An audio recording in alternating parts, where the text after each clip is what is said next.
Welcome students, मैं हूं संतोष कुमार सिंह और हमारे साथ पढ़ेंगे स्टोरी ऑफ फिजिक्स। तो लाइट की बात करेंगे हम लोग, नए चैप्टर पे बात होगी लाइट। ऑप्टिक्स भी बोलते हैं इसको, जैसा कि लिखा हुआ है बोर्ड पे, लाइट एंड ऑप्टिक्स। तो सबसे पहले बात करेंगे लाइट है क्या। जितनी आसानी ये चीज़ आपको दिखती है उतनी है नहीं, काफ़ी मिस्टीरियस थिंग है ये। आज तक इस पे रिसर्च चल रही है, कंट्रोवर्सीज है, लाइट है क्या। और ये कंट्रोवर्सीज आज से नहीं है, सदियों पुरानी है। तो हम इन सारी चीज़ों पे चर्चा करेंगे। सबसे पहले डिफिनीशन पे बात करते हैं, आखिर लाइट है क्या। अगर उसको एक छोटे फॉर्म में डिफिनीशन में हम बोले तो क्या बोल सकते हैं लाइट के बारे में। तो डिफिनीशन आपको दिखेगा कि light is the form of electromagnetic radiation that enables the human eye to see or make things visible। Light एक तरह का इलेक्ट्रोमैग्नेटिक रेडिएशन है जो किसी भी चीज को देखने में सहायक होता है, ह्यूमन आई को देखने में सहायता करता है, विजिबल बनाता है ना। जैसे हम लोग बोलते हैं कि हम किसी भी चीज को कब देख पाते हैं, जब लाइट उस वस्तु से टकरा के वापस हमारे आंख पे आती है और हमारे रेटिना पे उसका क्या बनता है, इमेज फॉर्मेशन होता है। और जैसा इमेज फॉर्मेशन होता है वैसा वो दिखाई देता है ना। तो कुल मिला के लाइट और कलर का कॉन्सेप्ट है ये। और आप लोग एक चीज़ और जानते होंगे कि सूर्य से जो लाइट आती है, वाइट लाइट होती है, उसमें से हम लोग केवल क्या देख पाते हैं, विग ब्योर, जिसका 3500 एंगस्ट्रम से 7500 एंगस्ट्रम या 3800 एंगस्ट्रम वो स्टैंडर्ड माना जाता है कि 3800 एंगस्ट्रम से 7500 एंगस्ट्रम के बीच में जिनका वेवलेंथ होता है उसी को विजिबल लाइट बोलते हैं, उसको हम देख पाते हैं। 3800 से कम एंगस्ट्रम का वेवलेंथ होता है ना तो उसे देख पाते हैं, ना 7500 से ज़्यादा को देख पाते हैं। तो उन चीज़ों पे हम आगे चर्चा करेंगे, सारे थिंग्स पे हम लोग बात करेंगे। अनदर वे में बोल सकते हैं लाइट के बारे में कि it also defined as radiation that is visible to human eye. यही चीज अभी मैं बोला कि हम जिसको देख पाते हैं, जिस कलर को हम देख पाते हैं। तो ये तो डिफिनीशन हो गया। लेकिन हमने बोला कि लाइट क्या है, एक मिस्टीरियस थिंग है जिसके बारे में आज तक कंट्रोवर्सी चल रही है। अब तो बहुत सारी चीजें क्लियर हो गई है, ये बहुत पुरानी चीज है। आप लोग कब से लाइट को जानते हो? दुनिया में हम लोग पढ़ाई करते हैं अभी तक, तो कुछ लोग बोलते हैं आइंस्टीन के टाइम से, न्यूटन के टाइम से आप लोग जानते हो कि न्यूटन साहब थे, सर आइजैक न्यूटन, उन्होंने बताया कि लाइट क्या है, पार्टिकल है, ये है। उसके टाइम से कंट्रोवर्सी शुरू हुई थी। हम आपको कुछ नया थिंग बताते हैं और लेके चलते हैं पुराने जमाने में, सदियों पुराने जमाने में, है ना। जो चीज आप हो सकता है कि आप न जानते हो, वो लाइट कब से चलते आ रहा है। हमारी सभ्यता जो है, संस्कृति बहुत ही पुरानी है और इतने शास्त्र रखे हुए हैं कि शास्त्रों में बहुत सारी चीजों का वर्णन है। कुछ रिसर्च में निकाल के लाया हूं आप लोगों के लिए, जिसकी चर्चा हम यहाँ पे करेंगे कि लाइट कब से चला आ रहा है।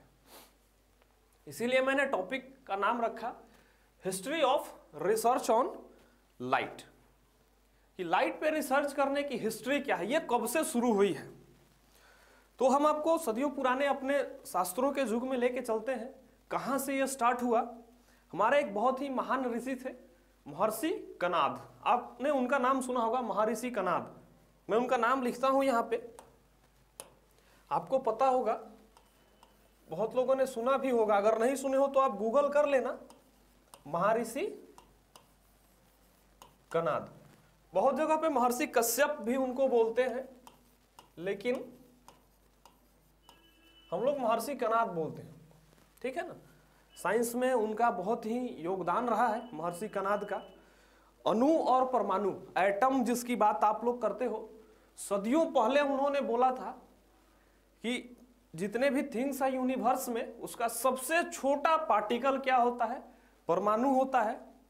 अणु और परमाणुओं की जो डिफिनीशन थी, थ्योरी थी, उस समय महर्षि कनाद ने ही दी थी। बाद में हम लोग आके बोर्स मॉडल वगैरह पढ़ने लगे, ये तो आपके ज्ञात युग की बात है। लेकिन पढ़ा, वो सब लिखा हुआ है ना। उनकी किताबें हैं, संस्कृत में हैं, आप उनको देखोगे। बहुत सारे उनके वर्जन्स भी आ गए हैं जो अलग अलग भाषा में उसको क्या किया, ट्रांसलेट कर दिया गया है, तो आप पढ़ सकते हो। मैं एक एक करके चर्चा करूंगा कहाँ पे क्या क्या चीज की चर्चा है। सबसे पहले तो साइंस में महर्षि कनाद को हम लोग फादर ऑफ एटॉमिक थ्योरी बोलते हैं बेटा, father of atomic theory. Atomic theory, मैंने क्या बोला कि अणु और परमाणु जो आपका एटम है उसके बारे में सबसे पहले महर्षि कणाद ने ही बताया था कि इस यूनिवर्स का सबसे छोटा पार्टिकल क्या है, अणु और परमाणु है। उसके बाद कोई छोटा पार्टिकल नहीं होता, उसके अंदर में सब पार्टिकल्स हैं। ये सारी चीजें इन्हीं की बताई हुई थी, हमारे शास्त्रों पे ही बेस्ड है हर एक चीज। तो महर्षि कणाद ने बोला देखो अब आप बोलोगे कि इसका रेफरेंस कहाँ पे क्या लिखा हुआ है, बहुत सारे दर्शन शास्त्र हैं। आप लोग सुने होंगे कि हमारी सभ्यता में दर्शन है ना, पुरानी सभ्यता में सुने होंगे दर्शन शास्त्र। तो 2 दर्शन शास्त्र का रिसर्च मैं आप लोगों के लिए निकाल के लाया हूं, और उसमें पूरा का पूरा महर्षि कणाद का बहुत ही संक्षेप रूप में वर्णन है महर्षि कणाद का। फिर उसको बाद में 1400 ईस्वी में एक प्रशस्त पाद करके बहुत ही विद्वान व्यक्ति थे जिन्होंने महर्षि कणाद का जो सूत्र था उसको बहुत ही एक्सपेंड फॉर्म में और व्याख्या करके लिखी उसकी, ठीक है ना। सारे रेफरेंस में दूंगा, आप बुक में जाके देख सकते हो। तो 2 दर्शन शास्त्र है हमारे, न्याय और वैशेषिका, ये दर्शन है हमारे, ठीक है ना, न्याय एंड वैशेषिका, ये दर्शन है, न्याय और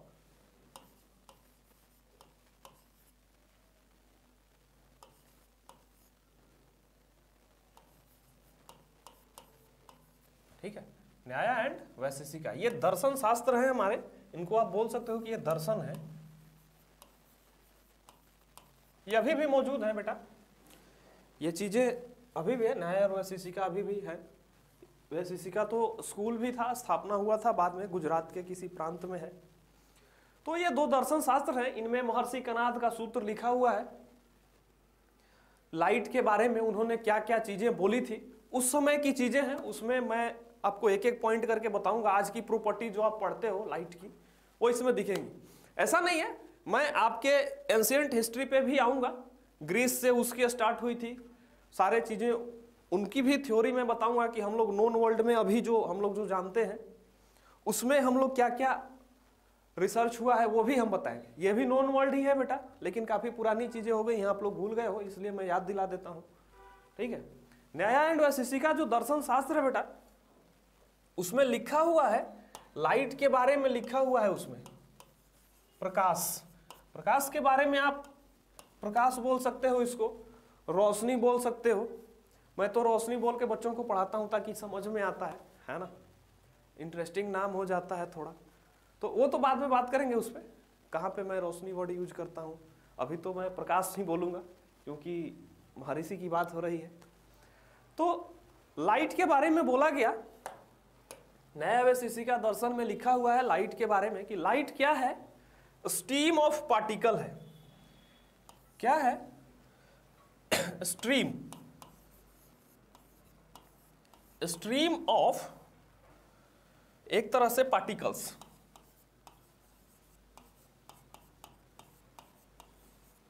क्या है बेटा? स्ट्रीम ऑफ पार्टिकल्स, ठीक है। स्ट्रीम ऑफ पार्टिकल्स कहने का मतलब हो गया कि देयर इज नो अणु और परमाणु, उसमें लिखा हुआ है दर्शन शास्त्र में हमारा, नो अणु और परमाणु, कोई भी कण नहीं है।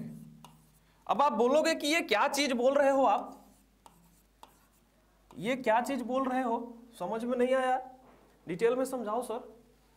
तो चलिए बात करते हैं स्ट्रीम ऑफ पार्टिकल्स। तो महर्षि कणाद ने बोला था कि जो प्रकाश है वो क्या है, छोटे छोटे पार्टिकल्स हैं, कण हैं, जिनको अभी के भाषा में आप फोटॉन्स बोलते हो ना, कि पैकेट ऑफ एनर्जी।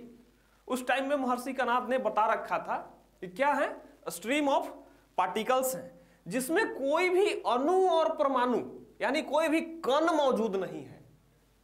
बड़ा मिस्टीरियस थिंग आपको लगा होगा, कोई भी कण मौजूद नहीं है।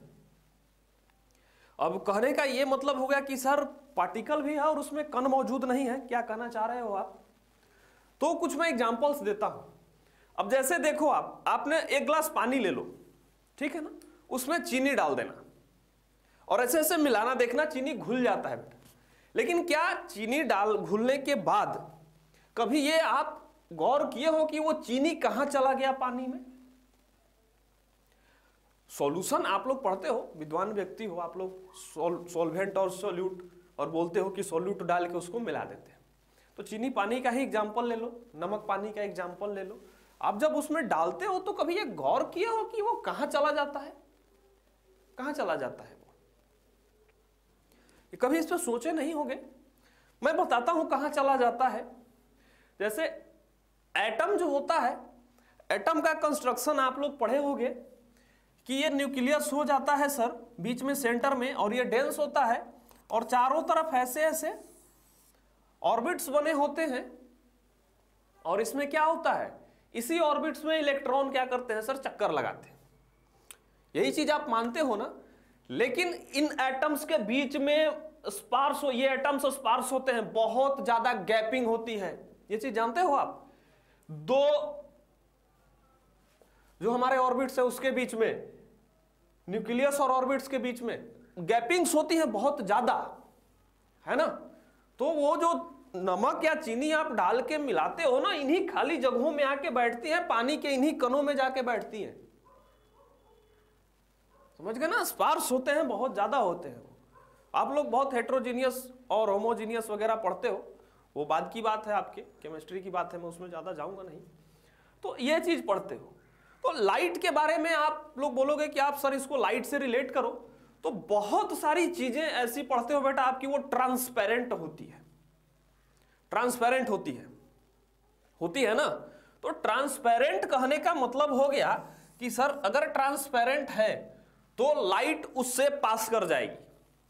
शीशा, लाइट पास कर गई। अपवर्तन पढ़ते हो, रिफ्रैक्शन की, अच्छा एक मीडियम से दूसरे मीडियम में गया। बहुत सारी चीजें जो होती है ट्रांसपेरेंट होती है। और हमने तो ये पढ़ा कि पार्टिकल से टकरा के लाइट भी वापस रिफ्लेक्शन होता है ना, एटम से टकरा के तो लौट ही जाएगा। अब ये बताओ कि क्यों आर पार निकल जाती है लाइट, क्यों आर पार निकल जाती है? तो यही जो भी मैं बताया कि खाली जगह स्पार्स जो होता है, इन्हीं जगहों से होके निकलता है, लाइट पास कर जाता है। समझ गए ना। लेकिन जहां पे सब एटॉमिक पार्टिकल से टकराता है वहां पे तो अपना रास्ता चेंज करेगा ही। हम उस चीज को आगे देखेंगे, अच्छे से समझेंगे कैसे कैसे रिफ्लेक्शन और रिफ्रैक्शन होता है, उस पर मैं बात करूंगा। लेकिन उस समय महर्षि कणाद ने यह बताया इसमें कोई पार्टिकल नहीं है। अगर पार्टिकल होता तो लाइट कभी भी ट्रांसपेरेंट मीडियम नहीं शो करता, यानी पास होके नहीं निकल जाता। शीशा ही है, अगर इसमें पार्टिकल्स होते तो ये उसको पास करके नहीं जा सकता था। आप लोग बोलते हो ना कि ये इलेक्ट्रोमैग्नेटिक वेव है, पैकेट ऑफ एनर्जी है, बट इसमें अणु परमाणु नहीं होते हैं। आज भी हम यही मानते हैं, काट नहीं सकते इनकी बात, उसी समय बोले थे ये, ठीक है ना। बाकी तो हम लाइट पे चर्चा करेंगे अच्छे से। तो इन्होंने बोला स्ट्रीम ऑफ पार्टिकल्स होते हैं जिसमें कोई अणु और परमाणु नहीं होता है हमारा। दूसरी चीज इन्होंने बोली, उसी दर्शन शास्त्र में है, इसके बारे में, लाइट के बारे में लिखा हुआ है। एक चीज आप पढ़े होंगे कि लाइट ऑलवेज स्ट्रेट लाइन में जाता है, ठीक है ना, स्ट्रेट लाइन में जाता है। ये उस समय बता के गए थे कि लाइट स्ट्रेट लाइन में जाता है। स्टेटमेंट इनका था बेटा, देखो, going in straight line from source. उसी समय लिखा हुआ है इसमें, यह सीधी रेखा में गमन करती है। संस्कृत में है, उसका हिंदी होता है सीधी रेखा में गमन करती, या इंग्लिश में आप बोल सकते हो going in straight line, straight lines from the source, है ना। सोर्स से निकलेगा, कोई भी सोर्स है उसी से निकलेगा, ठीक है। तो ये बोले थे उस समय कि स्ट्रेट लाइन में जाता है, वो अभी भी सही है, अभी भी स्ट्रेट लाइन में ही जाता है। हम लोग पढ़े कि लाइट ऑलवेज, बहुत सारा एक्सपेरिमेंट्स पढ़ेंगे, डबल स्लिट एक्सपेरिमेंट, ये वो आगे देखेंगे इस चैप्टर में। तो और अगली बात ये थी, स्पीड के बारे में बोला गया है, लाइट के स्पीड के बारे में बोला गया है। उन्होंने बोला कि प्रकाश की गति इतनी है कि आप कंसीडर ही नहीं कर सकते, इनकंसिडरेबल है। प्रकाश की गति की चर्चा भी हमारे शास्त्रों में है, ऋग्वेद में है, मैं बताऊंगा, श्लोक की मैं चर्चा करूंगा, कहां से कौन से श्लोक में वो चीजें हैं। तो उस समय उन्होंने बोला कि इसकी गति इतनी है कि आप इसको मेजर नहीं कर सकते, और हम लोग अब जाके गति का पता लगाते हैं। उस समय ही प्रकाश की गति को फाइंड कर लिया गया था। कैसे किया गया था अब वो जाने, वो टेक्नोलॉजी अब हमारे साथ नहीं है, बस जानकारियां हैं, हो सकता है कुछ रहा होगा उस समय। तो इसमें लिखा हुआ है हमारे दर्शन में कि ये क्या है, स्पीड जो है क्या होता है लाइट का जो स्पीड होता है, स्पीड जो होता है वो इनकंसिडरेबल होता है, कंसीडर ही नहीं कर सकते, ये लिखा हुआ है।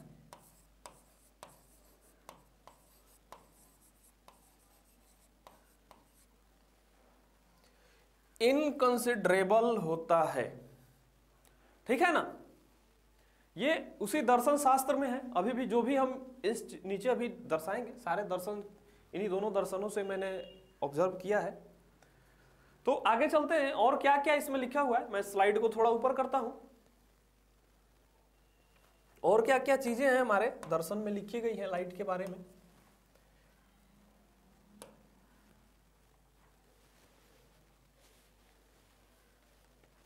ट्रांसपेरेंसी की बात करी गई थी। अभी हम लोगों ने पढ़ा अपवर्तन, किसी भी रेयरर मीडियम से डेंसर मीडियम में हम लोग चले जाते हैं, फिर डेंसर टू रेयरर भी आ जाते हैं, प्रकाश जो है कि मीडियम्स के आर पार निकल जाती है। पार्टिकल होता तो ऐसा नहीं होता, तो वो चीज इसमें लिखा हुआ है बड़े अच्छे से।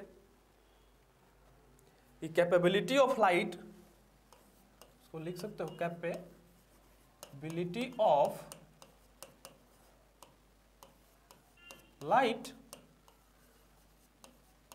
ability of light is passing through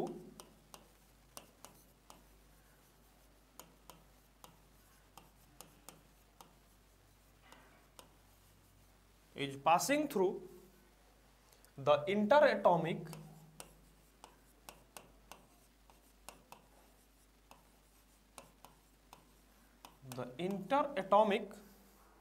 spaces।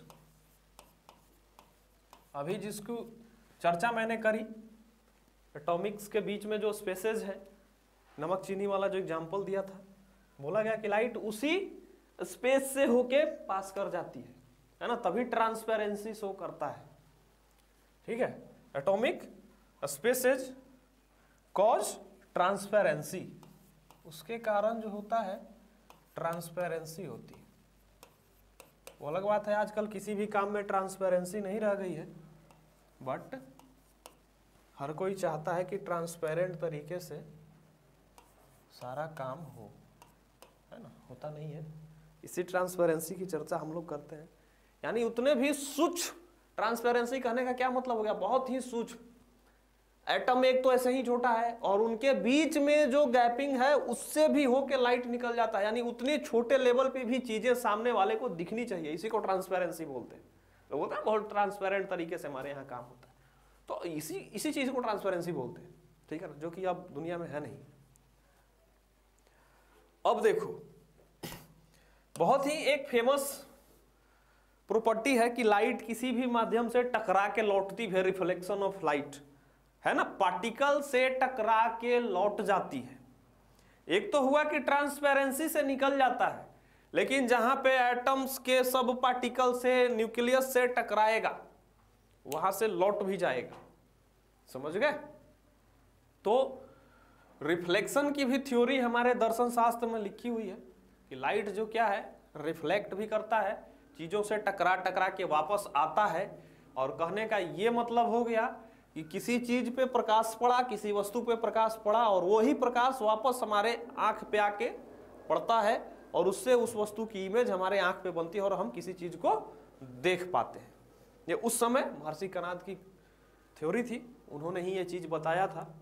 तो आप लिख सकते हो इसके बारे में। तो पार्टिकल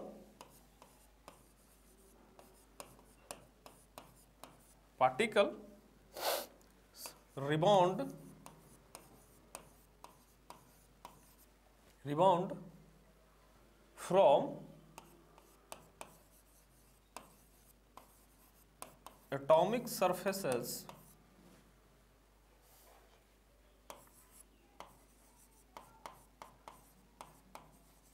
एटॉमिक सरफेसेस क्या बोलते हैं उसको? रिफ्लेक्शन।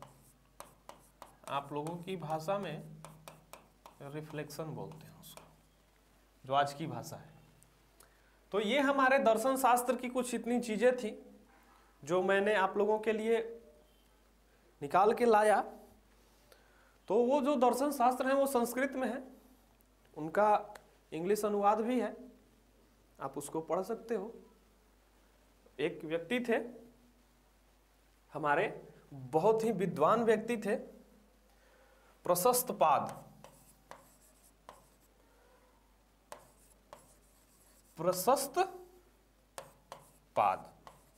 प्रशस्तपाद जो थे 1400 ईस्वी में थे बेटा, 1400 ईस्वी में। अभी जो चलता है हमारा ईसा के जन्म से जो हम लोग लेके चलते हैं, तो 1400 ईस्वी में प्रशस्तपाद आए थे, जिन्होंने महर्षि कनाद के सूत्र को, महर्षि कनाद संस्कृत में बहुत सूक्ष्म रूप में लिखे थे, उसको पूरा विस्तृत रूप में समझाया और डिटेल में बताया कि हाँ उस शास्त्र में क्या लिखा हुआ। तो प्रशस्तपाद थे, वो क्या किए थे? Explain in detail. क्या दिए थे? डिटेल एक्सप्लेनेशन दिए थे उसका 1400 ईस्वी में। ठीक है ना? कब का है ये? तो हजारों हजार साल पहले की बात हो गई। 1400 ईस्वी में इसका डिटेल एक्सप्लेनेशन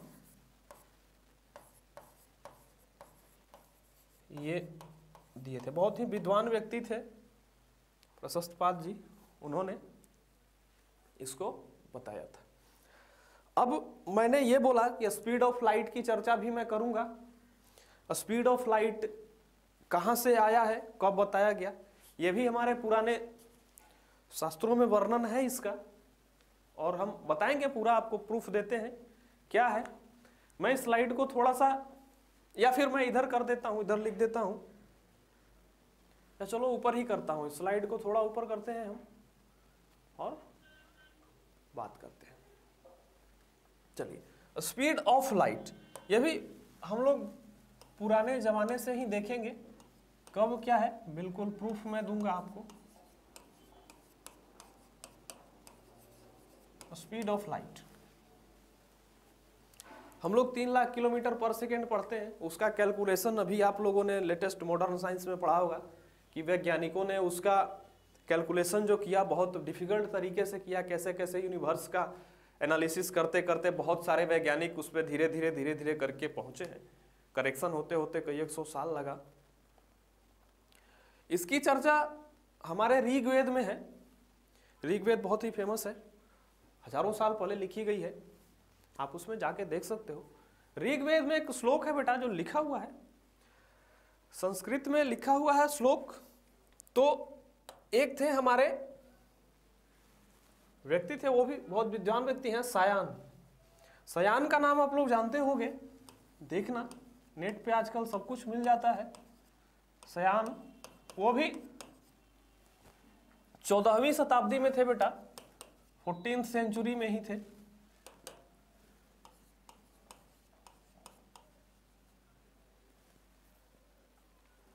सेंचुरी में आए थे, ठीक है ना? 14th सेंचुरी में आए थे, जिन्होंने ऋग्वेद का एक तरह से कमेंट्री बोल सकते हो कि ऋग्वेद पे कमेंट्री लिखी थी उन्होंने। तो एक श्लोक है जिसका मतलब मैं इंग्लिश में लिखता हूं और आप चेक कर सकते हो, तो सब कुछ मौजूद है। कमेंट्री इन्होंने करी थी किस पे? ऋग्वेद पे, ठीक है ना? कमेंट्री ऑन ऋग्वेदा, सबसे पुराना हम लोगों का वेद है।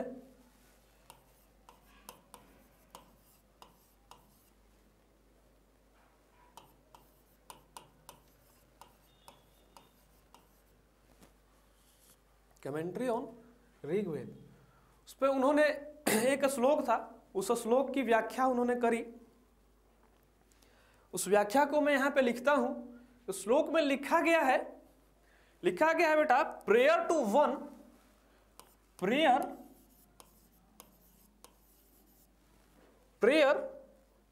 टू वन हु मूव्स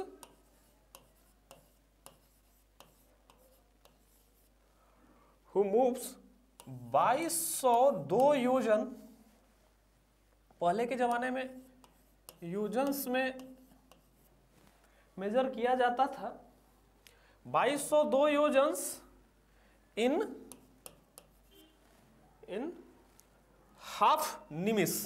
निमिष समय का मात्रक है, नेट पे सारी चीजें आपको मिल जाएंगी। कन्वर्जेंस, योजन का कितना किलोमीटर होता है, निमिष का टाइम से क्या है हमारा, सेकेंड से, आप कैलकुलेट करके देख लेना, मैं उस कन्वर्जन में भी नहीं जाऊंगा। तो उन्होंने बोला कि prayer to one who moves 2202 योजन्स इन हाफ निमिष, ठीक है ना। हम उसकी पूजा करते हैं, हम उनकी प्रार्थना कर रहे हैं जो आधे निमिष में 2202 योजन का सफर तय कर लेते हैं, है ना। श्लोक में है, उसकी व्याख्या है कि हम उनकी प्रार्थना करते हैं। हम लोग भगवान सूर्य की आराधना करते हैं, लाइट वहीं से आता है, उस समय की तो सोर्स भी वही था लाइट का हमारा। तो बोला गया था कि हम उनकी आराधना करते हैं। जो बोला जाता ना कि पहले हमारे शास्त्रों में था कि लिखा गया है कि भगवान सूर्य जो है रथ पे घूमते थे, वो अलग चीज है, वो थे, घूमते हैं नहीं है, लेकिन अभी भी साइंस में है कि भगवान सूर्य है ना। हाइड्रोजन गैस का गोला है जो धधक रहे हैं, ये तो एकदम तय है, और वो घूम भी रहे हैं ब्रह्मांड में, वो चक्कर भी लग रहा है, वो सारी चीजें राइट लिखी हुई है। भले ही उसका हम लोग दर्शाने का तरीका अपने तरीके से हम लोग दर्शाए हों, लेकिन इतना तो कम से कम उन लोगों ने बताया ही कि क्या है, ये सारी चीजें जो है एक दूसरे का चक्कर लगा रही हैं, ये तो बताए ही थे, कम से कम ये तो पता चल गया था उस समय उनको, जबकि कोई भी ऐसी टेक्नोलॉजी नहीं थी। हो सकता है रही होगी, हमें उसका ज्ञात नहीं है। तो उन्होंने बोला कि हम उनकी पूजा करते हैं जो आधे निमिष में 2202 योजन की दूरी तय कर लेते हैं, ठीक है ना। अब आप इसको कैलकुलेट करके देखना, ये श्लोक अभी भी ऋग्वेद में मौजूद है, और ऋग्वेद किसी मैंने नहीं लिखा, हजारों साल पहले लिखी गई चीज है, आप प्रूफ देख सकते हो। और इसको आप कैलकुलेट करके देखना, आपके पास पता होगा, आप इसको चेक करोगे तो ये turns out close to 3.8 into 10 to the power 8 meter per second. ये करीब करीब इतना आता है बेटा, कैलकुलेट करोगे तो। अभी भी हम लोग क्या पहुंच पाए हैं, 3 lakh kilometer per second, 3 into 10 to the power 8, यही बोलते हो ना आप लोग। तो आप उसको जब करके देखोगे तो करीब करीब उतना ही आता है, 3 लाख के आसपास ही आता है, ठीक है ना। तो उस समय ऋग्वेद में चर्चा करी गई थी कि हम उनकी पूजा करते हैं, उनको प्रणाम करते हैं जो 2202 योजन की दूरी आधे निमिष में तय कर जाते हैं। तो सोचो कब से हम लोगों के पास लाइट की थ्योरी है और हम लोग अब उसको पहचान नहीं रहे। तो आप लोग पढ़ाई करिए थोड़ा और रिसर्च करिए कि हमारे पुराने ज़माने में महर्षियों ने कितना कुछ आपको दे के गए हैं, तो आपको पता चलेगा हमारी हिस्ट्री कितनी पुरानी है और हमें क्या क्या चीज़ें विरासत में मिली हैं। अब हम चर्चा करेंगे आपके ईसा से, जब ईसा मसीह आए और उस समय से जो आप लोग गिनती करते हो ना, अभी 2021 चल रहा है, 2021 चल रहा है, अब उस पर भी हम चर्चा करेंगे आपके इस हिस्ट्री में कि यहाँ में इस हिस्ट्री में लाइट की थ्योरी कहाँ से शुरू हुई है और कहाँ तक गई है। आप इसको नोट करो, फिर हम चर्चा करते हैं उस चीज की। चलिए अब बात करते हैं एरा ऑफ एंशिएंट ग्रीस। उसमें जो हमारे दार्शनिक, और उन्हें पुराने दार्शनिक ही बोल सकते हो, सारे लोग बहुत ही अच्छे वैज्ञानिक थे जिन्होंने भी लाइट के बारे में बहुत कुछ बताया। अभी लेटेस्ट हम लोगों के जो आप लोग बोल रहे हो ईसा मसीह से जो हम लोग गिनती करते हो उसमें। तो चलिए देखते हैं एंशिएंट ग्रीस में लाइट की चर्चा कहाँ से स्टार्ट हुई थी और कौन कौन से वैज्ञानिकों ने, दार्शनिकों ने इस पर अपनी अपनी राय रखी थी। तो सबसे पहले थे सुकरात, इनका नाम आप लोगों ने सुना होगा, सुकरात। इनका एरा था 469 to 399 बिफोर क्राइस्ट। इन्होंने भी लाइट के बारे में बहुत सारी चीज़ें कही थी, बट ऐसा कुछ ज़्यादा डीप में मैं जाऊंगा नहीं, इन 2-3 साइंटिस्टों में कुछ खास आप लोगों के लिए है नहीं। तो वहीं से स्टार्ट हुआ सुकरात से। उसके बाद प्लेटो, इनके बारे में आप लोग जानते होंगे।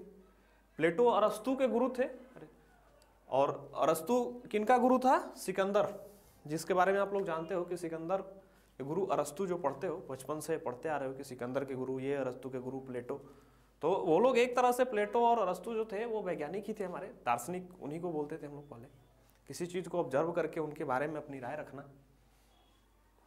तो प्लेटो का भी एरा था 427 टू 347 बिफोर क्राइस्ट में ही थे। इन्होंने भी लाइट के बारे में बहुत कुछ बोला, लेकिन थोड़ा हम लोगों के पास संघनित चीजें नहीं आई।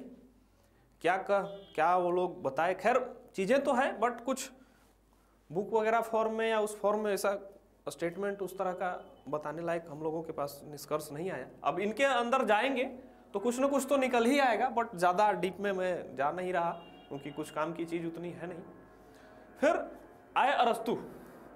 384 टू 322 बिफोर क्राइस्ट थे। इन्होंने कुछ काम की बात बोली।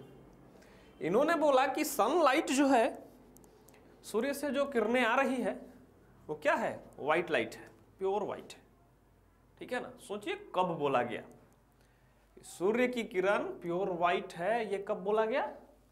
384 से 322 के बीच में उनका एरा था। उन्होंने अपनी स्टडी करी और ये बताया ये चीज क्या है, सनलाइट प्योर व्हाइट लाइट है।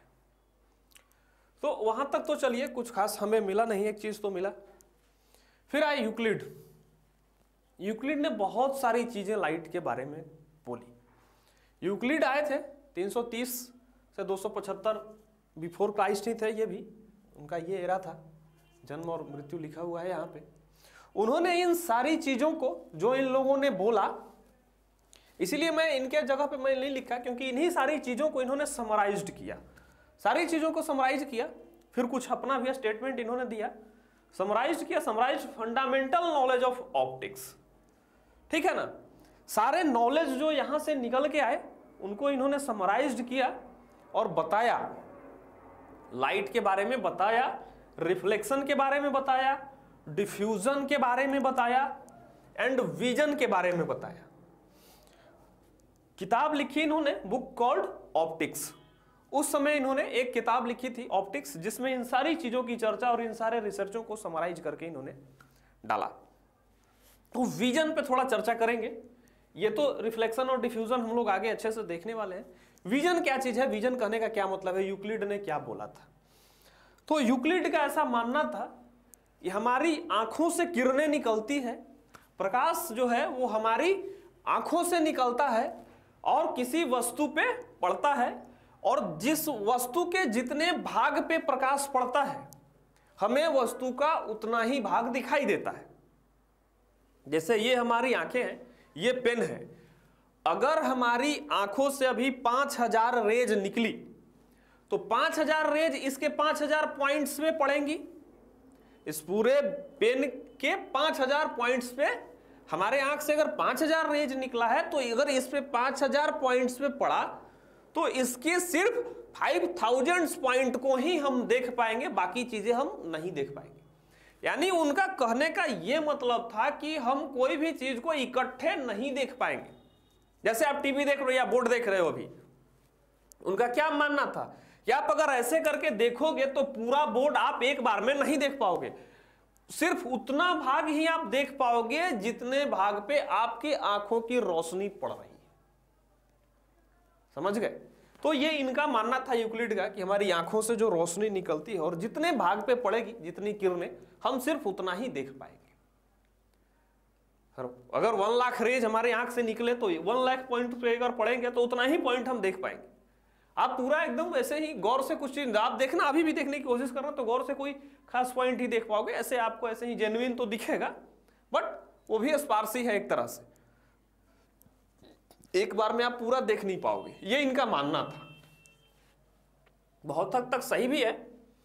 तो ये हमारे पुराने एंशिएंट ग्रीस के टाइम के ये सब वो हैं साइंटिस्ट हैं जिन्होंने बिफोर क्राइस्ट बहुत सारी चीजें बोली। उसके बाद में भी बीच में कुछ कुछ थोड़ी थोड़ी चीजें होती रही है, लेकिन कुछ काम की चीज उसमें ज्यादा है नहीं। एक दो लोग थे जो कुछ बोले, बट वहां से ऑब्जर्वेशन हमारा कुछ खास बनता नहीं है। अब आते हैं हम लोग, जो हम लोग अभी पढ़ते हैं, एक बहुत ही महान वैज्ञानिक थे, आप लोगों के फेवरेट, हमारे भी favourite, sir Isaac Newton. Newton साहब के बारे में देखते हैं कि वो जब सबसे पहले आए तो वो क्या बोले, कब आए थे, लाइट के बारे में उन्होंने क्या क्या बोला। अभी जो पढ़ाई होती है आप लोगों को, न्यूटन साहब के टाइम से ही पढ़ाई होती है, इतनी चीजें लोग बताते भी नहीं है। तो न्यूटन साहब के टाइम से अब देखेंगे जो हम लोग अभी स्टडी करते हैं। तो आए थे, मैं इसको स्लाइड करता हूं, मैं स्लाइड बदल देता हूं। आए हमारे सर आइजक न्यूटन, एक एक करके सारे साइंटिस्टों की थ्योरी हम लोग देखेंगे। 1965 को बोला जाता है मॉडर्न एरा ऑफ साइंस। सबसे लास्ट में रमन इफेक्ट आया था, हमारे सीवी रमन सर ने भी लाइट के बारे में थ्योरी दी थी, जिनके लिए उनको नोबेल प्राइज मिला था। तो एक एक करके सारे रिसर्चर्स की चर्चा मैं यहाँ पे करूँगा। 1965 में हम लोग क्या निष्कर्ष पे पहुँचे मॉडर्न एरा में, और उसके बाद से वही चीज़ अभी तक मान्य है। बहुत सारे कन्फ्यूजन यहाँ से क्रिएट होंगे, लोगों का अपना अपना मानना है, कुछ चीज़ें साबित हुई, कुछ चीज़ें नहीं हुई। लाइट पर भी निरंतर रिसर्च चल रहा है, लोग उसमें बहुत सारी मिस्टीरियस चीज़ें फाइंड करने की कोशिश कर रहे हैं। तो मैंने शुरू में ही बोला था, पहला स्टेटमेंट ही था कि बहुत ही मिस्टीरियस चीज़ है, और अब बहुत सारी इसकी मिस्ट्री को सुलझा लिया गया है, कुछ खास इसमें बचा नहीं है। ठीक है, तो आए हमारे सर आइजक न्यूटन।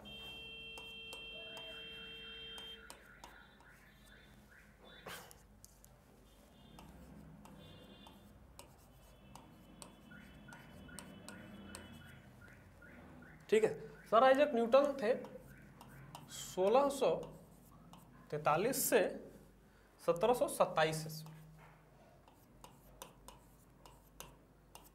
अब ये जो हो गया, ये ईसा मसीह के बाद का समय है, ठीक है ना, सब ईसा मसीह के बाद का समय है। मैं हिंदी में ही टाइटल लिखूंगा ताकि आपको समझ में आए, ईसवी सन, आप लोगों को ज़्यादा समझ में आएगा। ईसवी सन में कर देता हूँ, बच्चे आज के इससे फ्रेंडली हैं। तो ये इनका एरा था, 1643 से 1727 में सर आइजक न्यूटन साहब आए थे। बहुत सारी चीज़ों की खोज उन्होंने करी, पूरा कैलकुलस इन्होंने दिया। तो लाइट के बारे में इन्होंने बोला कि लाइट में इन्होंने बहुत सारे कंट्रीब्यूशन दिया है। कुछ कंट्रीब्यूशन इनका है जो मैं लिखता हूं, फिर मैं इनकी थ्योरी भी लिखूंगा, स्टेटमेंट में इनका लिखता हूं क्या क्या इनका योगदान रहा है। तो ग्रेटली कंट्रीब्यूटेड टू, आप लिख सकते हो कि he greatly contributed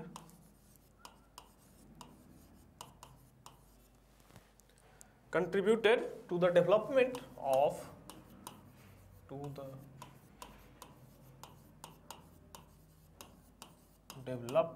of the science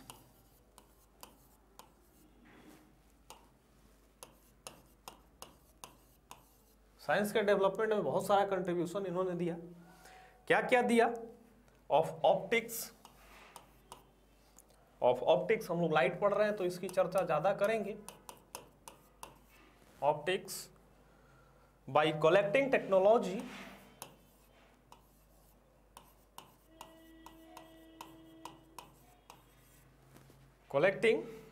किस किस चीज की टेक्नोलॉजी इन्होंने उस समय जो प्रूफ करके दिखाया, इन्होंने लॉ बनाया, क्या क्या चीजें साबित करके दी।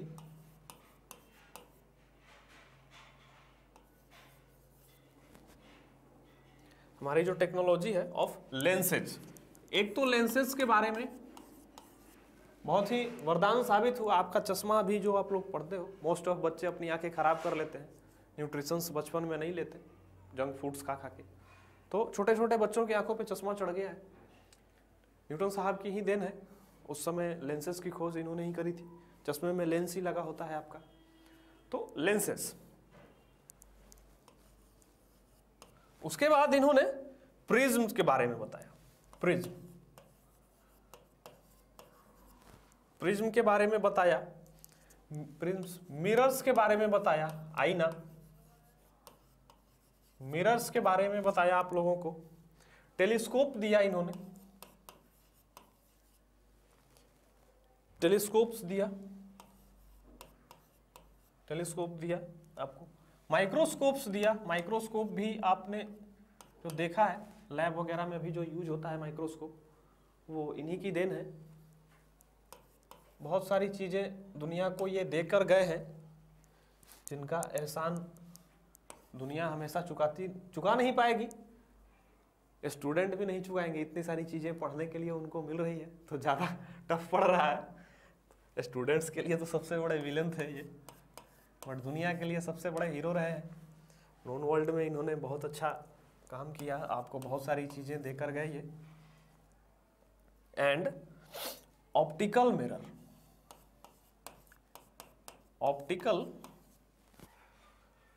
ऑप्टिकल इसको बोल सकते हो आप मिरर और लेंसेस। ऑप्टिकल कहने का मतलब हो गया पॉलिश्ड, ठीक है ना। एक तरफ से जो पॉलिश्ड होती है रिफ्लेक्शन और रिफ्रैक्शन कराने के लिए, जो आपके घर में आईना जो भी देखते हो आप, महिलाएं खास करके आईना देखती हैं, मैं कोई कमेंट नहीं कर रहा, बस ऐसे ही मैं बता रहा हूँ। फेवरेट चीज़ है, सबका है आजकल, तो सबका फेवरेट है आईना। जिम में जाओगे तो चारों तरफ आईने ही है। तो उसकी खोज इन्होंने ही करी थी। एक तरफ से पॉलिश्ड कर दोगे आप तो वो एक प्लेन मिरर बन जाएगा, या लेंस बनाना है आपको, रिफ्लेक्ट कराना है तो दूसरे तरफ से पॉलिश कर दो और रिफ्लेक्ट कर जाएगा, स्पार्स वो नहीं रह जाएगा, ट्रांसपेरेंसी उसकी खत्म हो जाएगी। तो ये न्यूटन साहब का योगदान था हमारा।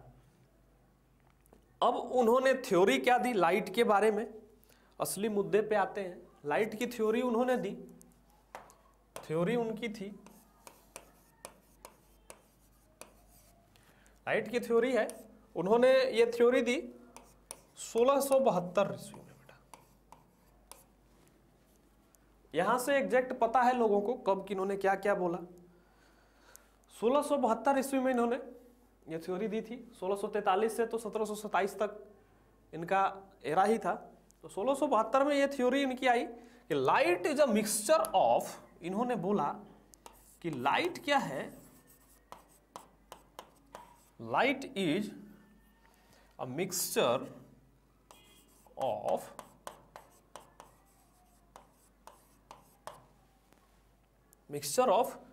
वेरियस कलर्स,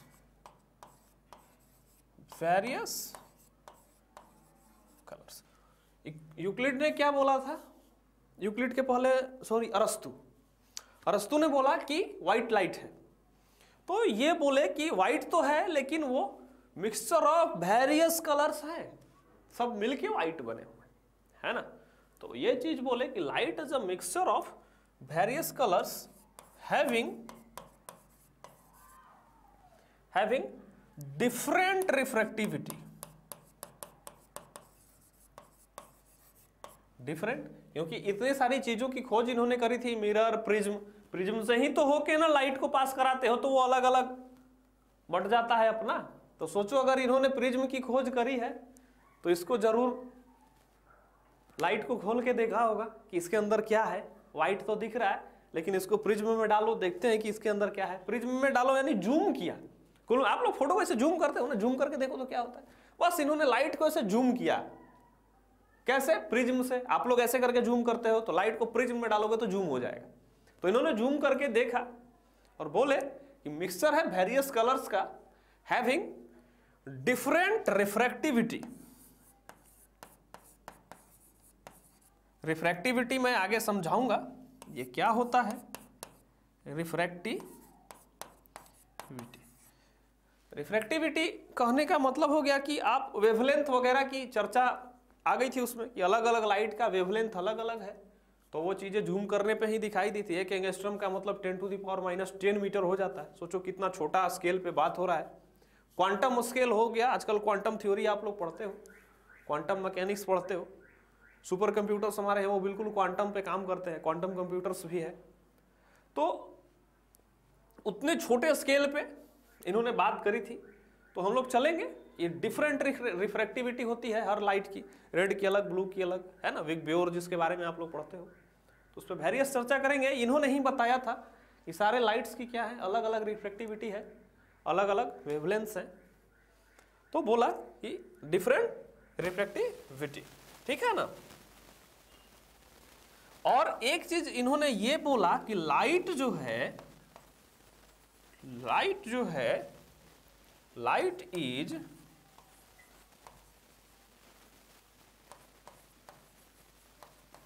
कंप्राइज्ड, यानी मिल के बना हुआ है ऑफ कलर्ड पार्टिकल। इन्होंने क्या बोला, लाइट जो है पार्टिकल है,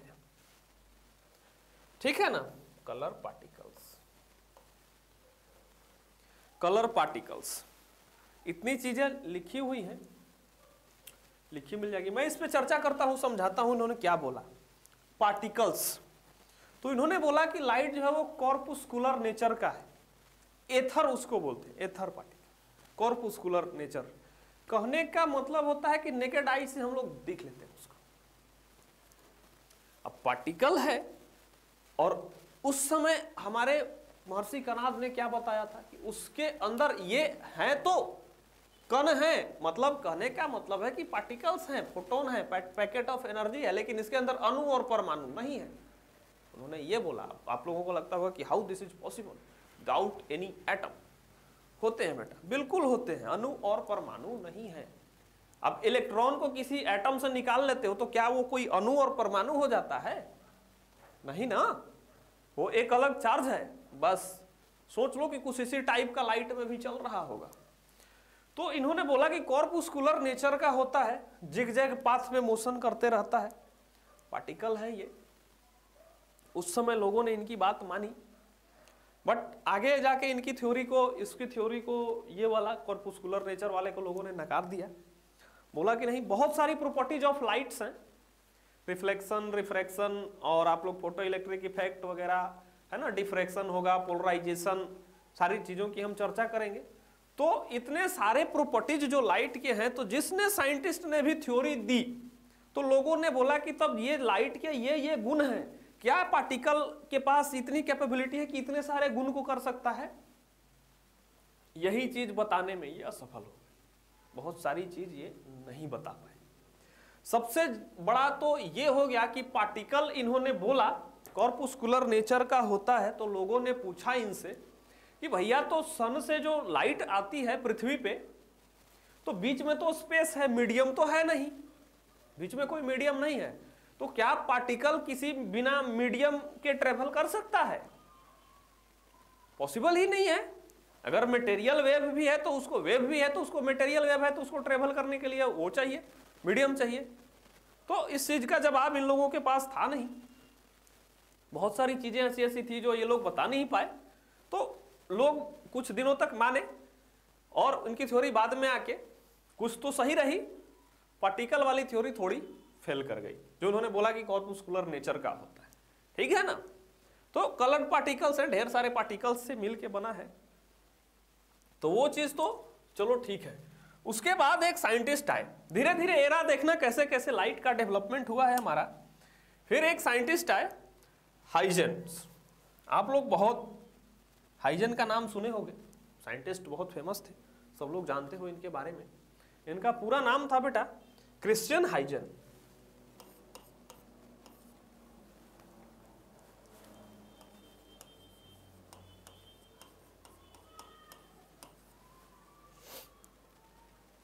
इनके नाम में शायद डबल ए होता है।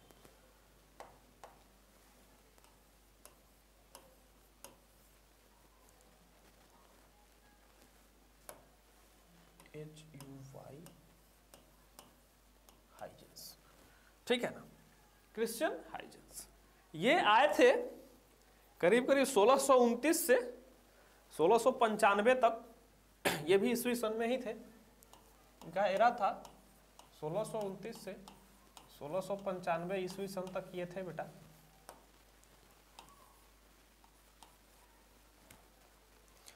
इन्होंने भी लाइट के बारे में थ्योरी दी। आए तो कुछ बोले, न्यूटन साहब ने थोड़ा सा करेक्शन किया। इन्होंने बोला नहीं नहीं, न्यूटन साहब जो बोल रहे हैं सर उसमें थोड़ा बहुत मिस्टेक है, ठीक है ना, पार्टिकल नेचर का लाइट नहीं होता है। इन्होंने बोला नहीं नहीं, पार्टिकल नेचर का नहीं। लोग बोले तो आप बताइए, क्या है फिर? पार्टिकल नहीं है तो फिर क्या है? जवाब तो देना पड़ेगा आपको। तो हाइजेंस साहब ने बोला कि लाइट जो है वो वेव है। इन्होंने कहा कि light is a wave, light is a wave, तरंग है, हिंदी में बोलते हैं तरंग। लाइट क्या है? एक वेव है, ठीक है ना। कब बोला इन्होंने? इन्होंने कब बोला? 1690 में। न्यूटन साहब कब थे? कब बोल के गए थे? 1672 में। वो जो थ्योरियां आई थी 1672 में, इन्होंने बोला लाइट इज अ वेव 1690 ईस्वी में, ये बोले कि वेव है।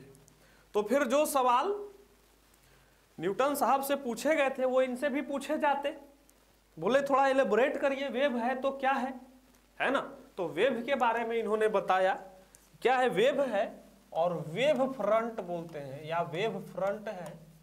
मैं समझा दूंगा वेव फ्रंट क्या होता है। वेव फ्रंट, और इससे क्या उन्होंने बोला कि तो लाइट का रिफ्लेक्शन बताइए, रिफ्रैक्शन बताइए, डिफ्रैक्शन बताइए, पोलराइजेशन बताइए, फोटो इलेक्ट्रिक इफेक्ट बताइए, कैसे कैसे बहुत सारी चीजें हैं। ये सारी प्रॉपर्टीज क्या आपका ये वेव थ्योरी डिफाइन कर सकता है? तो इन्होंने बोला कि हाँ। तो क्या क्या क्या डिफाइन इन्होंने किया? वेव फ्रंट है तो एक्सप्लेन किए, क्या क्या एक्सप्लेन किए? एक्सप्लेन्स लाइट, लाइट का क्या एक्सप्लेन किए? रिफ्लेक्शन। सबसे पहले तो वेव है तो वेव में रिफ्लेक्शन हो सकता है।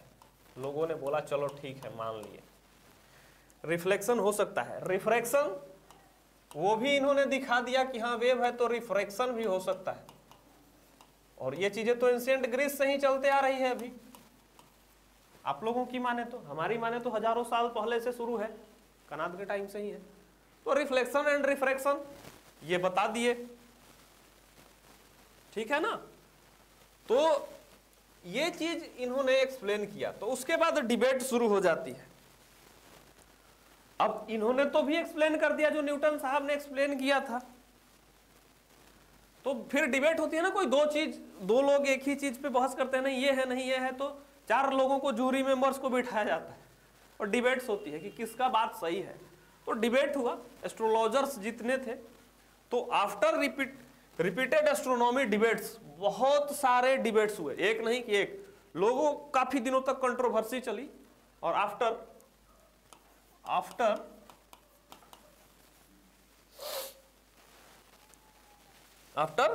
रिपीटेड एस्ट्रोनॉमी डिबेट्स, लिख सकते हो आप इसको,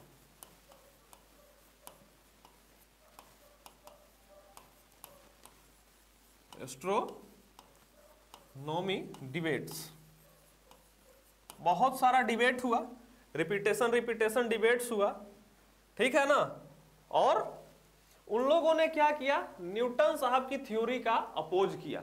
लोगों ने बोला नहीं नहीं, न्यूटन साहब ठीक नहीं बोल रहे थे, ठीक है ना। डिबेट्स हुआ और क्या हुआ? Opposing Newton's light particle theory. उनका पार्टिकल का जो थ्योरी था उसका अपोज कर दिया गया उसमें, Newton's light particle theory, particle theory, ठीक है ना। लाइट के पार्टिकल थ्योरी का अपोज कर दिया गया उनके। बहुत सारे डिबेट्स हुए और हाइजेन की थ्योरी को मान लिया गया, ठीक है ना। इनका अपोज हुआ और हाइजेंस थ्योरी को माना गया। लिख सकते हो आप,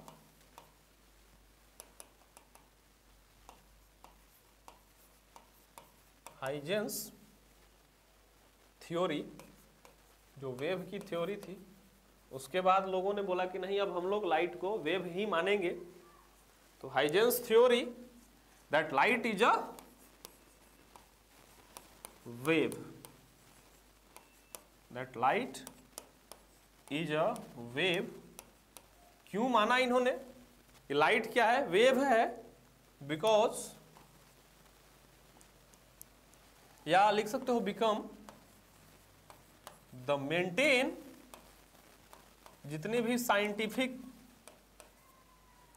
प्रूफ चाहिए थे, साइंटिफिक क्राइटेरिया था लाइट के बिहेवियर का, तो वहाँ तक इन्होंने बहुत हद तक साबित करने में कामयाब हुआ, बताने में कामयाब हुए कि हाँ ये चीज़ हमारी वेव थ्योरी क्या है जो साबित करती। बहुत सारी चीज़ें उस समय भी थी जो ये प्रूफ नहीं कर पाए, लेकिन न्यूटन साहब से तो अच्छा कर दिए, तो लोग ने इनको माना, डिबेट हुआ और इनका माना गया। मेंटेन मेन स्ट्रीम और become the maintain main stream. Main stream में इनकी थ्योरी मेन स्ट्रीम में आ गई, ठीक है ना, मेन साइंटिफिक कॉन्सेप्ट है ना। लोग फिर इनका मानने लगे, जो साइंटिफिक कॉन्सेप्ट था दुनिया का वो चेंज हो गया और उन्होंने बोला कि क्या है, लाइट है जो वेव है। तो बहुत सारी चीज ये जो थे प्रूफ करने में नाकामयाब हो गए थे उस, क्योंकि इन्होंने बोला कि वेव है, तो इनसे भी पूछा गया अगर वेव है तो सूर्य से आता है, तो वेव को चलने के लिए मीडियम चाहिए होता है, फिर ये कैसे पहुंचता है वैक्यूम, ये बता नहीं पाए, ठीक है ना। तो दिक्कत हो गई। तो यहां पे लोगों ने बोला, लेकिन बहुत हद तक ये सही बोले थे, तो लोग इनका माना, मेन स्ट्रीम में आ भी गया। तो बोले कि इस पे अभी काम करने की जरूरत है, हो सकता है ये बाद में कुछ और जाके बताएंगे। तो इनका एरा था, इन्होंने अपना इतना योगदान दिया। उनके बाद जो साइंटिस्ट आए, उनके बाद भी एक साइंटिस्ट थे बहुत ही फेमस है, आप लोग उनका नाम जानते होंगे, मैं बताता हूं क्या नाम था उनका, Thomas Young. Young's modulus of elasticity, ये वो बहुत चीजें पढ़ते हो यंग्स की। तो यंग साइंटिस्ट थे जिनका थ्योरी था हमारा। तो अब थॉमस यंग, ज्यादा कुछ नहीं है इनमें, ये बस हाइजेंस साहब की थ्योरी को प्रूफ कर गए थे। थॉमस यंग,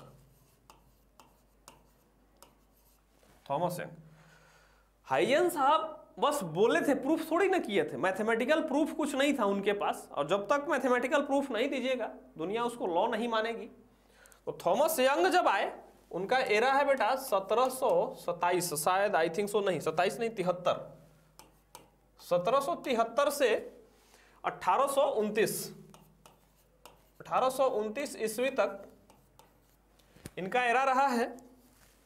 और ये प्रूफ किए थे, ये प्रूफ किए थ्योरी, हाइजन की थ्योरी को प्रूफ किए, proof the wave theory of light, ठीक है ना, ये प्रूफ किए, केवल मैथमेटिकली प्रूफ कर दिए, प्रूफ द वेव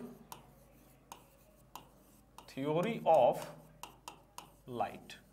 हाइजन के पास प्रूफ नहीं था, इन्होंने प्रूफ दिया कि हाँ देखिए वेव है, ठीक है ना। वो लोग तो बस कैलकुलेशन के आधार पे, बिहेवियर के आधार पे बता रहे थे, लेकिन इन्होंने साबित करके दिखाया, प्रूफ किया वेव थ्योरी ऑफ लाइट को 1807 में बेटा, 1807 ईस्वी में इन्होंने प्रूफ करके दिखा दिया हाइजन की थ्योरी को कि देखिए क्या है, वेव है। बहुत हद तक सही भी है, आज भी हम लोग वेव ही मानते हैं इसको, लेकिन वो अलग बात है कि इलेक्ट्रोमैग्नेटिक वेव का कॉन्सेप्ट आ गया है हमारा। धीरे धीरे थ्योरी इसी तरह तो डेवलप हुई, सैकड़ों सालों से डेवलप होते होते होते होते हम लोग यहाँ तक निष्कर्ष पे पहुंचे हैं। जो शुरू में हमने जो डिफिनीशन लिखा था वो एक दिन में नहीं बना है, अब देख लो कितने सालों से डिबेट चली आ रही है। तो थॉमस यंग प्रूफ करके गए, बहुत सारी चीजें ये भी प्रूफ नहीं कर पाए थे, है ना। बहुत ऐसी चीजें हैं कि वेव है तो चलो ठीक है, एक चीज होता है फोटो इलेक्ट्रिक इफेक्ट, वहां पे फेल कर जाते थे ये लोग, है ना, फोटो इलेक्ट्रिक इफेक्ट में। बोले अच्छा वेव है, हाँ ठीक है वेव है। तो ये बताइए कि फोटो इलेक्ट्रिक इफेक्ट एक ऐसा चीज होता है कि जैसे हम एनर्जी दिए, लाइट आई, किसी चीज पे पड़ा, कुछ एनर्जी ऑब्जर्व हो जाती है, कुछ रिफ्लेक्ट हो जाती है, कुछ रिफ्रैक्ट हो जाती है। ये वेव कैसे पकड़ में आ रहा है, ये बताइए, वेव को कैसे पकड़ ले रहा है कोई चीज। बहुत सारे डिबेट उस समय थे, बहुत कंफ्यूजिंग थ्योरी है, लोग कंफ्यूज्ड भी हुए, तो इन लोगों ने अच्छे से एक्सप्लेन नहीं कर पाया, काम जारी रहा इस पे। तो आगे फिर एक साइंटिस्ट आए बेटा आपका जेम्स क्लार्क मैक्सवेल, क्रिकेटर नहीं, साइंटिस्ट थे जेम्स क्लार्क मैक्सवेल। मैक्सवेल की थ्योरी आई, वेव थ्योरी बहुत अच्छी, उन्होंने इक्वेशंस, मैक्सवेल के इक्वेशंस है 3-4, वो हम लोग आगे देखेंगे, अगर आपके थ्योरी में होगा पढ़ना, मैं चर्चा करूंगा आगे के लेक्चर्स में। James clerk Maxwell.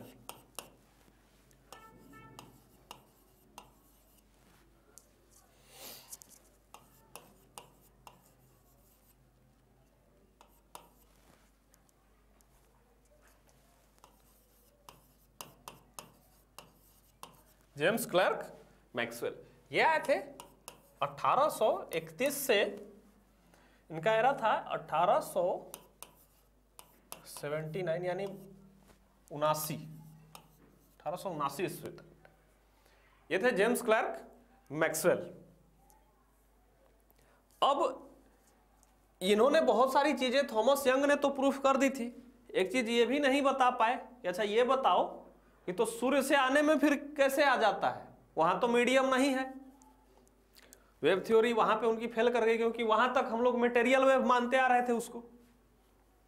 मैक्सवेल आए, जेम्स क्लर्क मैक्सवेल, और इन्होंने फिर खोज करी बहुत ही अच्छी थ्योरी की, जो आप लोग अभी भी पढ़ते हो, अभी तक मान्य है हमारा। इन्होंने बोला कि इलेक्ट्रोमैग्नेटिक वेव है।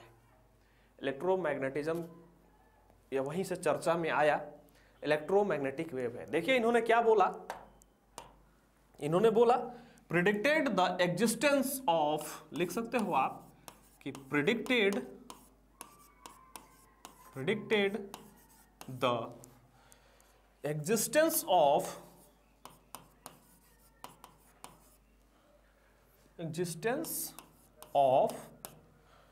Electromagnetic waves. इस तरह की भी वेव होती है दुनिया में जिसको चलने के लिए कोई भी मीडियम की जरूरत नहीं होती। मीडियम मिले तो भी ठीक, नहीं मिले तो भी ठीक। इलेक्ट्रोमैग्नेटिक वेव, इन्होंने बोला नहीं नहीं वेव ही है, लेकिन वो मटेरियल वेव नहीं है, ये इलेक्ट्रोमैग्नेटिक वेव है। और इस वेव का ऐसा गुण होता है कि ये वैक्यूम में भी चल लेता है। मीडियम में तो चलता ही चलता है, वैक्यूम में भी चल लेता है। समझ गए ना? फिर भी अब इलेक्ट्रोमैग्नेटिक वेव इन्होंने बोला, तो इलेक्ट्रोमैग्नेटिक वेव का तो लोग बोले कि अब ठीक है आप बता रहे हो, इसकी प्रॉपर्टी की चर्चा आप लोग किया कि किसी चीज में ट्रेवल कर जाएगा, तो फिर फोटो इलेक्ट्रिक इफेक्ट फिर जाके फंसा वहां। बोला कि तब फिर इसको पकड़ कैसे ले रहा है कोई भी, है ना? अगर जैसे सेमीकंडक्टर टाइप है, अभी सोलर प्लेट वगैरह उसी पे काम कर रहा है ना, फोटो इलेक्ट्रिक इफेक्ट पे, तो अब से भी धूप में कोई भी चीज रखोगे थोड़ी देर तो वो गर्म हो जाता है। बोला फिर पकड़ कैसे ले रहा है भाई?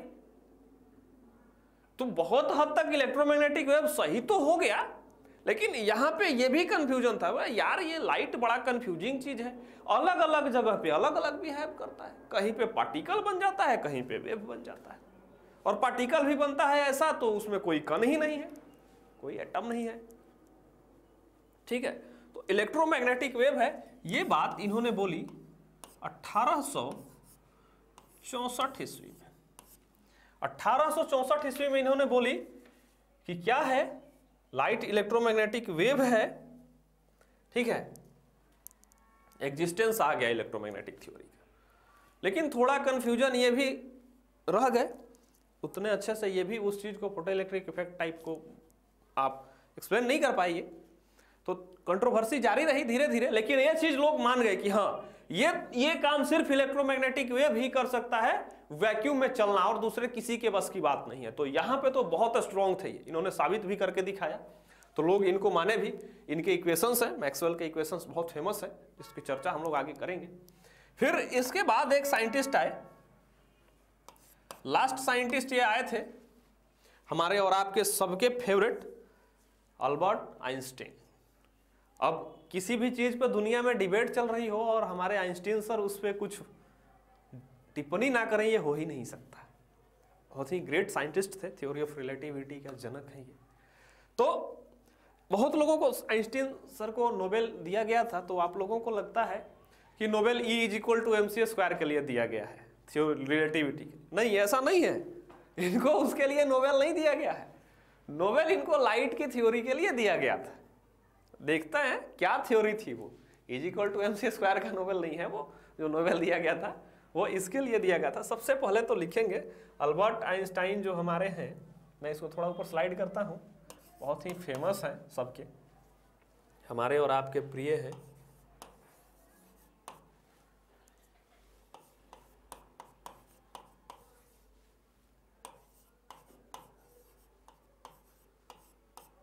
एटीन 79 टू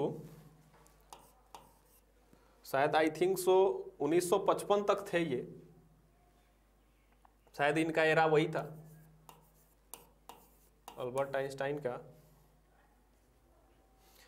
इन्होंने थ्योरी दी फोटॉन्स थ्योरी। फोटॉन्स, लाइट क्या है? पैकेट ऑफ एनर्जी है। लाइट क्या है? पैकेट ऑफ एनर्जी है, ठीक है ना। अब ये पैकेट ऑफ एनर्जी है और इसका बिहेवियर क्या होता है? बदलते रहता है। कुछ हद तक क्लैरिटी हमारे आइंस्टीन सर ने इस पे दिया। इन्होंने फोटो इलेक्ट्रिक इफेक्ट थ्योरी को आके क्या किया? डिफाइन किया यहां पे फोटो इलेक्ट्रिक इफेक्ट को बताया अच्छे से, इस थ्योरी को बताया उन्होंने। और क्या बोला कि लाइट क्या है? पैकेट ऑफ एनर्जी है। लाइट क्या है? Light is a photons. Photons है, पैकेट ऑफ एनर्जी है। अब याद करो महर्षि कनाद का पहला statement, streams of particles with no अणु एंड परमाणु।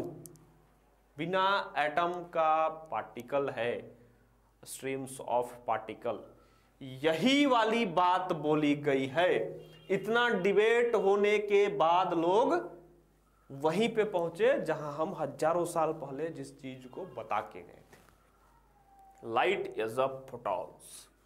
और ये बिना पार्टिकल, मतलब पार्टिकल है बिना एटम का। अब इसका बिहेवियर बदलता है, कभी तो पार्टिकल की तरह बिहेव करता है और कभी इलेक्ट्रोमैग्नेटिक वेव के जैसा बिहेव करता है। हमारे सर सीवी रमन हैं, उन्होंने भी आके इसके बारे में अच्छी खासी क्लैरिटी दी। अब लोग पूछने लगे कि कब बिहेव करता है, कब कब इसका बिहेवियर है, कब ये पार्टिकल की तरह बिहेव करेगा, कब वेव की तरह बिहेव करेगा। तो बाद में उस पर सर सीवी रमन थे और लोगों ने भी इस पर क्लैरिटी दी कि ये क्या डिपेंड करता है? स्पीड पे, इसकी स्पीड पे डिपेंड करता है। अगर ये वैक्यूम में ट्रेवल कर रहा है या इसको खास मीडियम में इसको रुकावट नहीं है, है ना, पाथ जो है इसके स्पीड पाथ पे डिपेंड करती है। अगर वैक्यूम है तो पूरा 3 लाख किलोमीटर से चलेगा। जैसे जैसे डेंसर मीडियम होते चला जाएगा वैसे वैसे इसकी स्पीड क्या होती जाएगी? कम होती जाएगी और ये पार्टिकल नेचर का उस तरह से बिहेव करने लगेगा। मोबाइल जो होता है आपका, जो टावर से जो सिग्नल आता है वो भी इलेक्ट्रोमैग्नेटिक वेव होता है। बंद कमरे में नहीं पकड़ता होगा। आप बोलते हो ना घर से बाहर निकलो या छत पे जाओ तो पकड़ेगा। क्यों? क्योंकि दीवार को जब क्रॉस करके आना पड़ेगा तो उसका इफेक्ट पड़ेगा, है ना, क्योंकि वो इलेक्ट्रोमैग्नेटिक वेव है, उसका बिहेवियर बदलेगा। समझ गए ना। अलग चीज है कि वो क्रॉस करके आ जाता है बट बिहेवियर में थोड़ा सिग्नल वीक हो जाता है ना, तो उसके अनुसार उसका बिहेवियर थोड़ा बहुत बदलते रहता है। तो लास्ट में इन सारे चीजों पे फिर सीवी रमन सर का रमन इफेक्ट भी है, इस पे उसकी चर्चा हम करेंगे, कभी लंबा हो जाएगा लेक्चर ये। तो इतना डिबेट होने के बाद, सब कुछ होने के बाद 1965 में बेटा 1965 में बोला जाता है modern theory of light. Modern theory of light आ गई। सारे साइंटिस्टों ने मिलकर निष्कर्ष किया। इसको 1965 को बोला जाता है गोल्डन एरा ऑफ साइंस। बहुत सारी चीजों पे निष्कर्ष निकाला गया और यहां से साइंस का डेवलपमेंट बहुत अच्छा स्टार्ट हुआ था। दुनिया साइंस की ओर अग्रसर हुई और आज हम स्पेस में भी हैं, पहुंच गए हैं। तो मॉडर्न थ्योरी ऑफ लाइट जो आई उसमें बोला गया कि लाइट क्या है? लाइट क्या है? लाइट इज नहीं, लाइट हैव डुअल नेचर। क्या है? दो तरह का नेचर है, पार्टिकल भी और इलेक्ट्रोमैग्नेटिक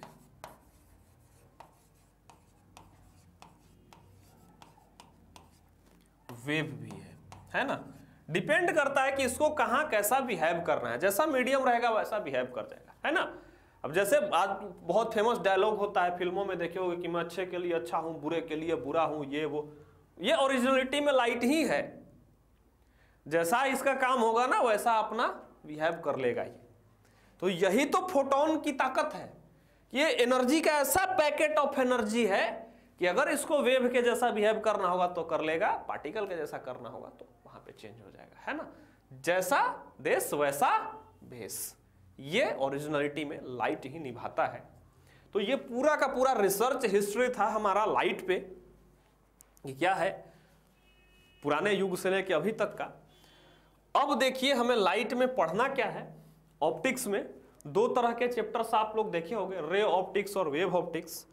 रे ऑप्टिक्स को ज्योमेट्रिकल ऑप्टिक्स भी बोलते हो। आपको लगता है कि ये दो पार्ट में बटा हुआ है। चर्चा करते हैं हम लोग दो पार्ट में क्यों बांटे हैं, क्या है दोनों में पढ़ना, दोनों में लाइट ही है, फिर दो चैप्टर क्यों है। तो टॉपिक होगा हमारा ऑप्टिक्स, ठीक है ना, ऑप्टिक्स। इसमें हमें दो पार्ट हैं, रे ऑप्टिक्स, रे ऑप्टिक्स है, और एक है वेव ऑप्टिक्स, वेव ऑप्टिक्स, ठीक है। रे ऑप्टिक्स को बेटा आप ज्योमेट्रिकल ऑप्टिक्स भी बोलते हो,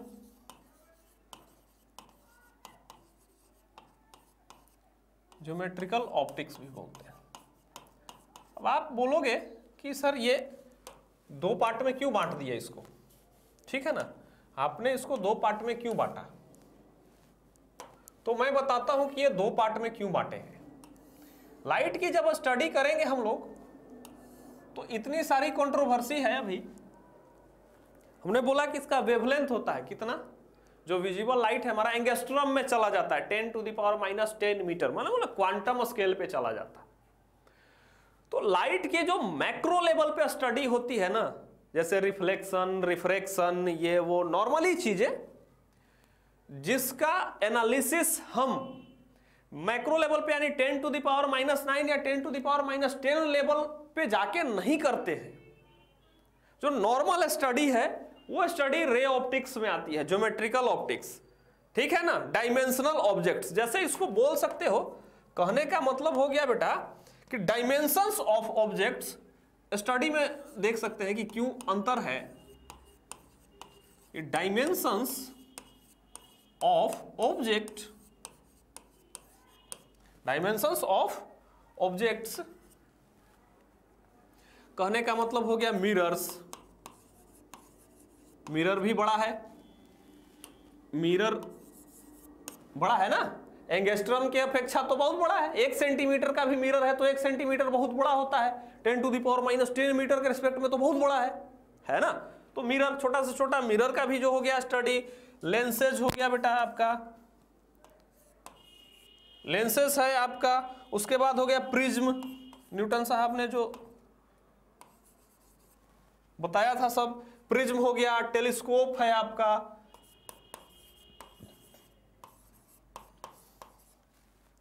टेलीस्कोप हो गया। इस तरह से जिसके डायमेंशंस बड़े हैं वेवलेंथ के रेस्पेक्ट में, लाइट के वेवलेंथ के रेस्पेक्ट में जिसके डायमेंशंस बड़े हैं, तो उसकी स्टडी जब करेंगे तो उसको बोलेंगे रे ऑप्टिक्स। आर मच, लिख सकते हो इसमें, are much bigger than, are much bigger than wavelength of, wavelength of light, ठीक है ना, वेवलेंथ ऑफ लाइट। इसको बोल सकते हो मैक्रो लेवल की स्टडी, ठीक है ना, मैक्रो लेवल की स्टडी इसको बोल सकते हो। मैक्रो लेवल पे जो स्टडी करते हैं हम वो। अब वेव क्या है, अब सेम चीज इसमें लिख सकते हो कि dimensions of object Young's double slit experiment, उसका इतना छोटा डबल स्लिट एक्सपेरिमेंट है ना कि वो एकदम हम लोग नैनो लेवल पे चले जाते हैं, ठीक है ना। तो लिख सकते हो कि डायमेंशंस, पोलराइजेशन देखते हैं, डिफ्रैक्शन देखते हैं, वो एकदम बहुत तरह है ना, प्रकाश का बिखराव, ये वो जितना भी स्टडी होगा सब वेव ऑप्टिक्स में होगा, है ना। एंगस्ट्रॉम लेवल पे चले जाएंगे, एकदम माइक्रो, उसको जूम करके देखेंगे, तो ये बिना जूम के काम चल जाएगा, वो जूम करके देख रहे हैं, ठीक है ना। बस यही है, जूम करके जो पढ़ेंगे वो वेव ऑप्टिक्स। तो लिख सकते हो कि डायमेंशंस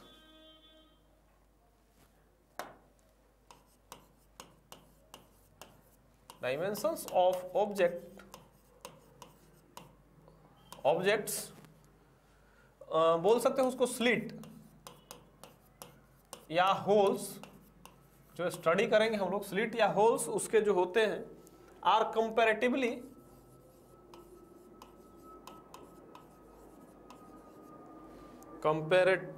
कंपेरेबल, ऐसे ही बोल सकते हो, are comparable to wavelength of light, comparable to wavelength, जो वेवलेंथ के कंपैरिजन में हो, वेवलेंथ ऑफ लाइट, ठीक है ना, वेवलेंथ के कंपैरिजन में हो जो। अब इसमें क्या क्या पढ़ोगे, जैसे देखो आप लोग पढ़ोगे इंटरफेरेंस, लाइट का क्या है, इंटरफेरेंस जो है वो, ये सारी चीजें हम आगे पढ़ेंगे। Interference, diffraction,